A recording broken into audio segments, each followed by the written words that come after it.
Pete, when you see me buy a piece of real estate, okay? Yeah. Big, giant building. Yep. And I'm like, what do y'all think? I'm just a coward. We traded 58 million option contracts just this past week in one day. So when you think about it like that, we're averaging 45 million, but every once in a while it dips a little bit, and sometimes a little bit higher. Right. But that's all algorithmic trading. There's no humans making those kinds of trades. This is based upon, hey, the 10-year yield is here now. We're going to do this. We're going to buy this. We're going to sell these. We're going to do all these things. And it's all just bang, bang, bang. But you can't even see it. Yeah, and AI makes it even scarier. Yeah. Because the artificial intelligence. Welcome to Grant Cardone's YouTube channel, sponsored by 10X Studios and GCTV.com. Real estate, finance, business, relationships, money, and more. We give $1,000 away, so make sure you subscribe now. AI makes it even scarier. Yeah. Because the artificial intelligence learns from the data that it gets. If you're giving that artificial intelligence good data, it's going to be able to find patterns where you and I can't find them. Yeah. So to me, if you guys like, this is why I don't touch this space. This is why I'm like, fuck, I ain't doing this shit. like this is casino on like times a billion. Yeah. Like when you tell me 0.001% of the public can even knows about this data. Mm-hmm. How does the everyday person feel good about even being in the stock market? I'll tell you how. If you're buying stock alone, you're in trouble. That's why our new book is called It's Not an Option, because it's not an option to just trade stock. If you trade an option, however, you are defining your risk when you go into the trade. If you bought, for instance, Grant, I'll use Apple again.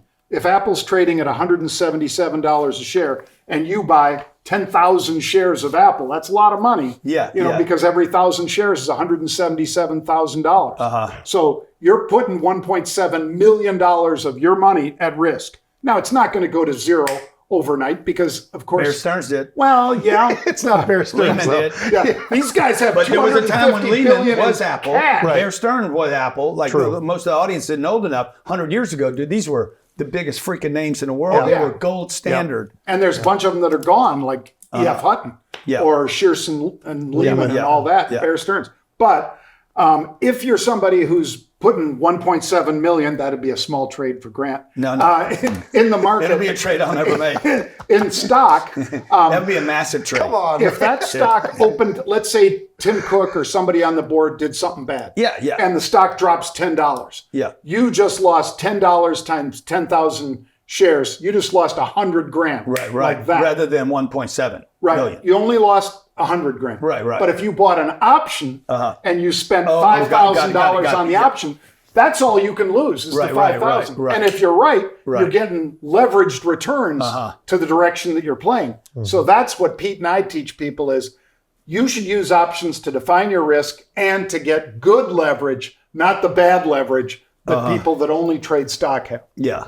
And it doesn't mean you can't still trade stock. You can trade around the stock with the options. And I don't want to get it too complex. Man, you guys know. But there are ways that, y'all know a whole bunch of shit. You can create things. You can actually buy protection against your stock. You can also sell something to give yourself a way to get a stream of money. So there's a lot of things you can do. So Pete, when you see me buy a piece of real estate, okay? Big, giant building. Yep. And I'm like, what do y'all think? I'm just a coward. No. And I sit there and wait for 10 or 15 years of rent. Why did I invest with you? I think you're brilliant. I mean, I gave my wife $100,000 of one of his buildings. Gave it to you. You've been paying her monthly returns on that money. So I love that. She loves that because she knows what I do is substantially more risky. When you're buying a building for $175 million and you're operating it at 93% occupancy for those renters and so forth, and with interest rates where we are, a lot more people are going to be renters for longer. That's pretty damn safe. Me trading the way I do is very safe also. I don't know how y'all do this every day. It's a leveraged return. Yours is you're putting $175 million. I got to make one decision one time, sit and wait. And just wait. Wait 5, but that's 6 a good years. way. That's a good way. Yeah. I mean, you at least you understand the risks and everything that you've got on. And there's still risk there. There's risk in everything. So tell me why, because I'm in that market, right? We're not even using debt today because of the 10-year. and because of what the Fed's done, which I think is completely exploiting the American people, Oh, yeah. the everyday middle They're class. going to drive family. it into a recession. The Fed, if Jay Powell stays on it, I head think of the I'll just FOMC. tell you, I think Jerome Powell is an extension of the Fauci program to shut America down. When Fauci ended, Jerome stepped in. They look similar. They act similar. They both talk about the thing that's. They both talk about something that's invisible. COVID was invisible. Inflation's invisible. I think we're so far past the inflation thing. Personally, when I look at shelter, rents, home prices, mortgages, even fuel prices.